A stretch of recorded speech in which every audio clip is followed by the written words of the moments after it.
শুরু করব কুলা ব্যাঙের গল্প দিয়ে। একটা পরীক্ষার জায়গায় সায়েন্সের ক্লাস হচ্ছে, তো ছাত্রকে ব্যাঙ কাটতে দিয়েছেন শিক্ষক।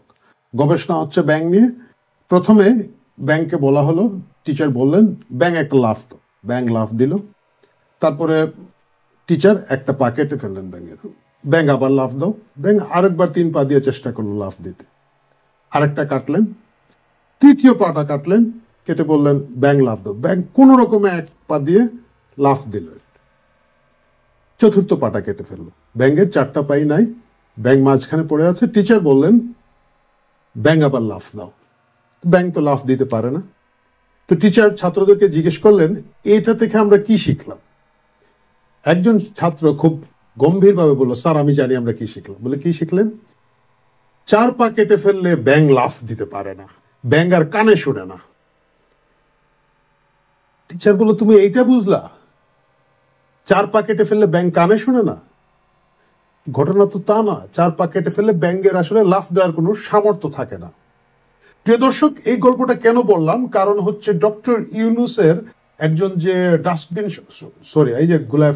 শফিক প্রেস সচিব আছেন, প্রেস সচিব শফিক সাহেব ডক্টর ইউনূসকে কোট করে গতকালকে একটা প্রেস ব্রিফিং করেছেন, এবং সেখানে তিনি ডক্টর ইউনূসকে উদ্ধৃত করেছেন যে ডক্টর ইউনূস বলেছেন আওয়ামী লীগকে নিষিদ্ধ করার পরে দেশে যুদ্ধাবস্থা শুরু হয়েছে এবং দেশ অস্থিতিশীল করার চেষ্টা হচ্ছে।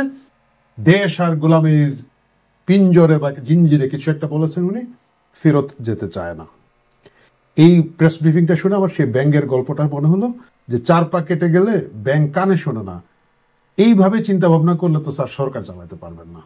4 পা কেটে ফেললে ব্যাঙ আর লাফ দিতে পারে না। আপনারা এই বাংলাদেশের 4টা পা কেটে মাঝখানে রেখে দিয়েছেন, এখন ব্যাংকটা লাফ দিতে পারতেছে না। বাংলাদেশ নামের ব্যাংকটা স্থবির হয়ে বসে আছে, আর আপনারা দোষ দিচ্ছেন কানে শোনে না বলে, দোষ দিচ্ছেন আওয়ামী লীগকে, বলছেন যে আওয়ামী লীগকে নিষিদ্ধ করার কারণে দেশে যুদ্ধাবস্থা চালু হয়েছে।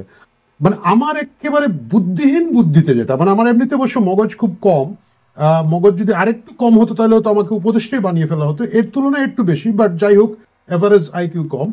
আমি বুঝতে পারলাম না যে আওয়ামী লীগকে নিষিদ্ধ করার আগের দিন এবং পরের দিনে বাংলাদেশের মানে অবস্থার কি তফাৎটা হলো। কোনো তফাৎ কিন্তু হয় নাই। আওয়ামী লীগ 5ই আগস্টের পর থেকে বাংলাদেশে অলমোস্ট নাই, তাদের কোনো কার্যক্রম নেই। তাদের কিছু কিছু লোক ফজরের আজানের পরে মুখোশ পরে কোথাও কোথাও একেবারে খোলা রাস্তায় কিছু মিছিল মিটিং করে, এর বাইরে কিন্তু আওয়ামী লীগ খুব বড় আকারে সাংগঠনিকভাবে এখনো পর্যন্ত নামে নাই। তারা আগেও নামে নাই, পরেও নামে নাই। এখন কেন তাদেরকে দোষ দিচ্ছেন, এবং কেন আপনারা ভাবছেন যে ব্যাঙ এখন কানে শোনে না বলে লাফ দিতে পারছে না? আপনারা 5ই আগস্টের পর থেকে যে টার্মোইল তৈরি করেছেন, যে দুর্যোগে দেশের মধ্যে নিয়ে এসেছেন, এটাই এখন দেশকে স্থবির করে দিয়েছে।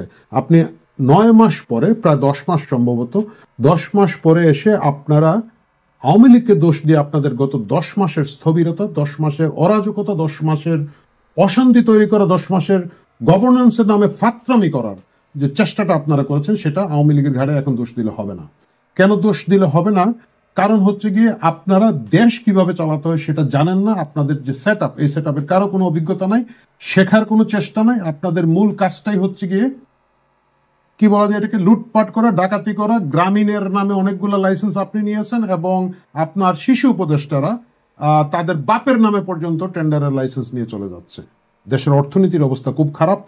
গত 30-40 বছরের মধ্যে জিডিপির গ্রোথ এত খারাপ হবে কেউ কখনো মানে স্বপ্নেও দেখে নাই, কল্পনাও করে নাই। সেই জিডিপি প্রজেকশন আসছে যে গত 40 বছরের মধ্যে দেশের অবস্থা সবচেয়ে খারাপ। ব্যবসায়ীরা ইতিমধ্যে বলেছেন যে দেশের প্রায় অর্ধেক শিল্প কারখানা আগামী কয়েক মাসের মধ্যে বন্ধ হয়ে যাবে। আমাকে বলেন এই গোটা সিস্টেমের মধ্যে আওয়ামী লীগ কোথায়? আওয়ামী লীগ কিন্তু কোথাও নাই। কিন্তু আপনারা এত টানেল ভিশন দিয়ে নিজেদের স্বার্থ দেখার জন্য লেগেছেন, আর কিছু করার নাই।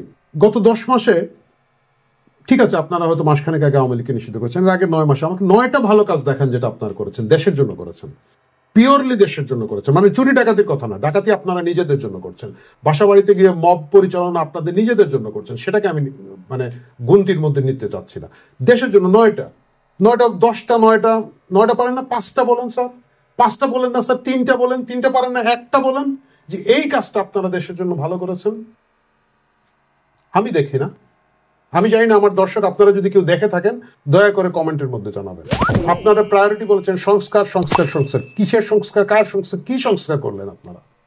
কোথাও একটা জায়গায় দেখেন যে আপনারা সংস্কার করেছেন, যে এই জায়গাটা আমরা চেঞ্জ করেছি, পরিবর্তন করেছি? আপনারা এখনো বই খাতায় লিখছেন। আপনাদের আলী রিয়াজ মার্কা আমেরিকা থেকে একগাতা লোকজন আপনারা ডেকে নিয়ে এসেছেন, তারা বসে বসে ওই শিয়াল পণ্ডিতের মতো চশমা দিয়ে কি কি যেন করে যাচ্ছে। এই সংস্কার তো আমরা দেখছি না। আমরা দেখছি আমাদের নাভিশ্বাস উঠে যাচ্ছে। আমরা দেখছি শ্রমিকরা তাদের চাকুরি হারাচ্ছে, শ্রমিকরা বেতন পাচ্ছে না, এবং তারা যখন এটা নিয়ে আন্দোলন করতে চাচ্ছে তাদেরকে আপনারা আওয়ামী লীগের দোসর বলে পিটাচ্ছেন। আমরা দেখতে পাচ্ছি শিক্ষকরা আন্দোলনে আসলে তাদেরকে আপনারা পিটাচ্ছেন। মানে আপনাদের লোকজন ছাড়া, গরু খাওয়ার লোকজনের কিছু তথাকথিত শাহবাগ আন্দোলন ছাড়া বাকি যে যেখানে যা করতে চাচ্ছে সেটাকেই আপনারা আওয়ামী লীগের তকমা লাগিয়ে শেষ করে দিচ্ছেন। ঠিক আছে, আমি মানলাম যে নতুন সরকার এই চ্যালেঞ্জিং মুখে রাস্তাঘাটে এত আন্দোলন আমি নিজে ব্যক্তিগতভাবে পছন্দ করি না, আপনাদের জন্য এটা অস্বস্তিকর, সেটাকে বাদ দেন। এর বাইরে কি হচ্ছে? লুটপাট ডাকাতি হচ্ছে, এবং সেই চাঁদাবাজি যখন শুরু হচ্ছে, সেই চাঁদাবাজদের যখন গিয়ে পুলিশ ধরছে কোথাও, তখন আপনার যে নিয়োগকর্তা এই হান্নান মাসুদ মার্কা লোকজন তারা গিয়ে তাদেরকে থানা থেকে ছড়িয়ে আনছে। আপনারা এটাকে নয়া বন্দোবস্ত বলছেন।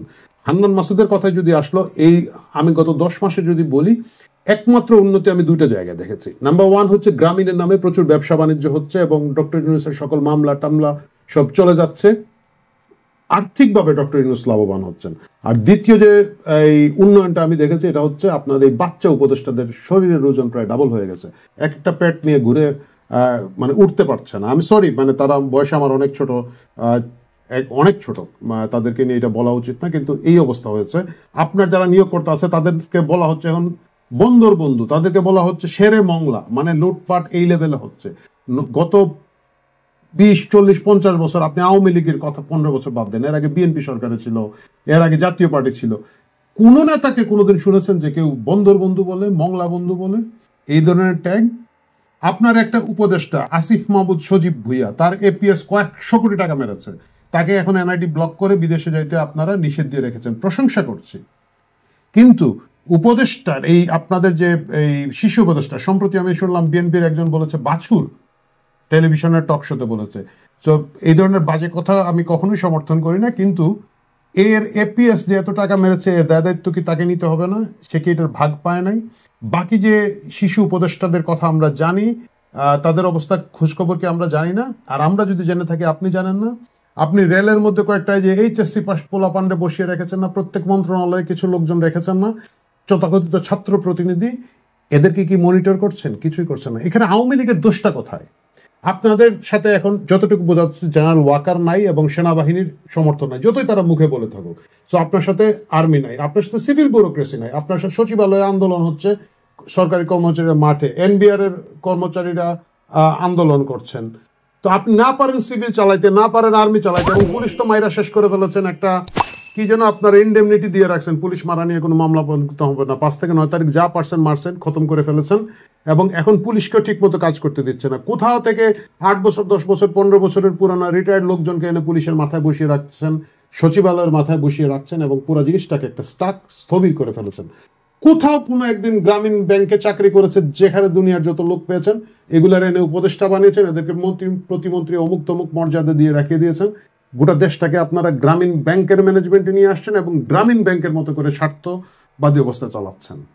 দোষ দিচ্ছেন আওয়ামী লীগ নিষিদ্ধ হওয়ার পরে দেশে যুদ্ধাবস্থা শুরু হয়ে গেছে। আসতে বলেন, ঘোড়ায় হাসবো।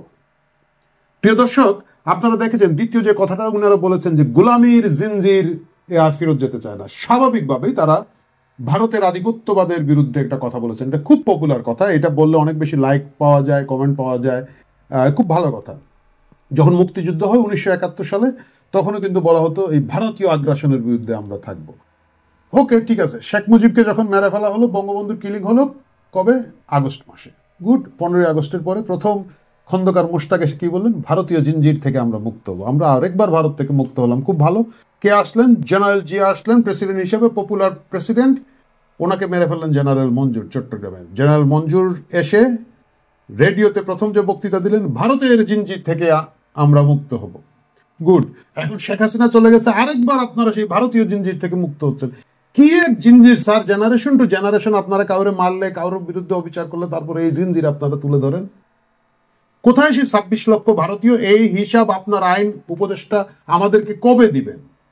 ভারত আমাদের সাথে একের পর এক সীমান্ত বন্ধ করে দিচ্ছে, ট্রান্সশিপমেন্ট ক্যান্সেল করে দিচ্ছে, তারা বিমানে করে আমাদের শিপমেন্ট নিতে দিচ্ছে না। ভারত অনেকগুলো চুক্তি বন্ধ করে দিয়েছে।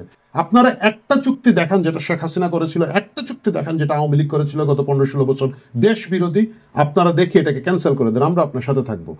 আপনারা একটা চুক্তি, এটা একটা নর্মাল কূটনৈতিক হিসাব, যে যদি আমার দেশের একজন কূটনৈতিকবিদকে ওরা বহিষ্কার করে, আমরা তাদের একজনকে বহিষ্কার করি, এটা দুনিয়ার সিস্টেম। ওরা যদি একটা ট্রেড ডিল অফ করে দেয়, অন্য কান্ট্রিটাও কাউন্টার পার্ট আরেকটা ট্রেড ডিল অফ করে দেয়। ভারত আমাদের বিরুদ্ধে এতগুলো ব্যবস্থা নিল, আমাদের ব্যবসা বাণিজ্য এত বন্ধ করে দিল, আপনারা তথাকথিত সেই দেশ বিরোধী চুক্তিগুলো বের করে দুইটা একটা ক্যান্সেল করে দেন। কারণ আপনারা খুঁজে পাচ্ছেন না, আপনারা দেখাতে পারছেন না যে মিউচুয়াল আন্ডারস্ট্যান্ডিং এবং মিউচুয়াল স্বার্থের বাইরে গিয়ে একতরফাভাবে ভারত অ্যাডভান্টেজ নিয়েছে এরকম কোনো চুক্তি দীর্ঘদিন ধরে হয়েছে। আমার জানার খুব আগ্রহ, মানে 26 লক্ষ ভারতীয়ের বুলশিট আমাদেরকে দিবেন না, প্র্যাকটিক্যাল কথাবার্তা বলেন যে এই দেখুন এই চুক্তিটা বন্ধ। আদানির চুক্তির কথা আপনারা বললেন, আদানির চুক্তি বাতিল করেন, কে না করেছে? যদি বাতিল করতে না পারেন দেখান যে এই যে চুক্তির এই কারণে বাতিল করতে পারছি না। তারা সীমান্ত ট্রেড ডিল বন্ধ করে দিচ্ছে, আপনি আমদানি বন্ধ করে দেন ভারত থেকে, পারছেন না। তারা আমাদের ভিসা বন্ধ করে রেখেছে, টুরিস্ট ভিসা একেবারে দিচ্ছে না, খুব জরুরি অবস্থা ছাড়া মেডিকেল ভিসা দিচ্ছে না। দেখা যাচ্ছে সবকিছুই তো আসলে ভারত পারছে, আমরা কেন পারছি না? যদি আমরা ভারতের গোলামির জিনজির থেকে মুক্ত হতে চাই, চুক্তিগুলো দেখেন, চুক্তিগুলো আমাদের সামনে ক্যান্সেল করেন। আপনারা এইগুলো করতে পারছেন না, কারণ বাস্তবতা তা না। কত আর সেই 71 সাল থেকে এখন পর্যন্ত ভারতীয় জিনজির বলে আপনাদের এই যে গরু কাকর দলকে উৎসাহ উদ্দীপনা দিয়ে আপনারা রাখবেন, এবং সেই দলও কিন্তু এখন গরু টরু গায়ে খুব বেশি লোকজন আসে না। আমি শাহবাগে দেখলাম মার্চ ফর ইউনুস বলে একটা জিনিস হয়েছে, এইরকম কৌতুক আমি বহুদিন দেখি নাই। আমি শুনলাম 80টা সংগঠন না কতটা সংগঠন মিলে যেন মার্চ ফর ইউনুস করেছে। 80টা সংগঠনের লোক হয়েছে 18 জন। 18 জনের মধ্যে একজন হচ্ছে মাইকম্যান, যিনি এখানে মাইক বেঁধেছেন, 2 জন হচ্ছে ব্যানার প্রিন্ট করে নিয়ে যাচ্ছিল, বিল টিল পায় না, এগুলো 3 জন, বাকি থাকলো 15 জন। এই 15 জন মিলে আমাদের এখানের মধ্যে মার্চ ফর ইউনুস হচ্ছে। 18 জনও যদি হয়তো, মনে করতাম যে প্রত্যেকে 1 কোটি থেকে অন্তত একজন লোক ডক্টর ইউনুসকে চাচ্ছে। 18 কোটি জনতার প্রতিনিধি হিসাবে 18 জন লোক এসেছে, সেটাও নাই স্যার আপনার সাথে। এই যখন অবস্থা, তখন ঘুরে ফিরে সকল ব্যর্থতার দায়ভার দয়া করে আপনারা নিতে শিখুন, দেশের স্বার্থে কাজ করার চেষ্টা করুন। আর এই সব কিছু বাদ দিয়ে যদি আপনারা ক্রমাগতভাবে আওয়ামী লীগ এই করেছে, আওয়ামী লীগ সেই করেছে, ভারতীয় এই করেছে বলেন, আমাদের নাভিশ্বাস উঠে যাচ্ছে স্যার। জনগণ আর টিকতে পারছে না, আইন শৃঙ্খলার অবস্থা খুব খারাপ, দুর্নীতি চরম অবস্থায় চলে গিয়েছে, বিভৎস অবস্থা চারিদিকে, মানুষ আর দম ফেলতে পারছে না। এমনকি যারা আপনাদেরকে নিয়োগ দিয়েছে, যাদের রক্তের উপরে প্রাণের উপরে দাঁড়িয়ে আপনারা দাঁড়িয়ে আছেন, তাদের 4 জন জুলাইয়ের আন্দোলনের কর্মী, জুলাই আন্দোলনে যারা ত্যাগ স্বীকার করেছেন, 4 জন বিষ পান করে আত্মহত্যা করতে গিয়েছিলেন। এইটা শোনার পরে আপনাদের উচিত বিষ খেয়ে আত্মহত্যা করে ফেলা। আপনারা এই বাচ্চাগুলা, এই শিশুগুলা ন্যূনতম চিকিৎসা ব্যবস্থা করে দিতে পারছেন না। আপনারা কোথা থেকে বই খাতা নিয়ে এসেছেন, সংস্কারের দিস্তা কাগজ লিখে যাচ্ছেন। আপনারা যখন দিস্তা কাগজ লিখে যাচ্ছেন স্যার, তখন জীবনের মান সস্তা হয়ে যাচ্ছে, আমরা আর বাঁচতে পারছি না। সুতরাং এই সব বাদ দিয়ে এই মার্চ টু ইউনুস আর মার্চ টু কি বলা যায় হিমালয় পর্বত যেখানেই যান, দয়া করে দেশের দিকে তাকান, দেশের স্বার্থের দিকে তাকান, দেশের প্রায়োরিটিটা ঠিক করেন। যদি সেটা করতে পারেন তাহলে আমরা আপনাদের কথা শুনবো। আর যদি সেটা না হয়, ওই আওয়ামী লীগ এসে আপনাকে যুদ্ধাবস্থা দিয়ে দিয়েছে, এইসব ফালতু কথাবার্তা খুব বেশি দিন মানুষ খাবে না, খুব বেশি দিন মানুষ আপনাদেরকে সহ্য করবে না। প্রিয় দর্শক, ভালো থাকুন যদি পারেন, আর যদি না পারেন আফসোস করুন দেশটার জন্য, কিন্তু দেশটাকে ভালোবাসুন, দেশের স্বার্থে কথা বলুন, গলার সুর উচ্চ করুন। দেশটা কারো বাপের না, সুতরাং আমরা এই দেশের ঠিকাদারি আমেরিকান, ভারতীয়, পাকিস্তানি কারো কাছেই দিব না।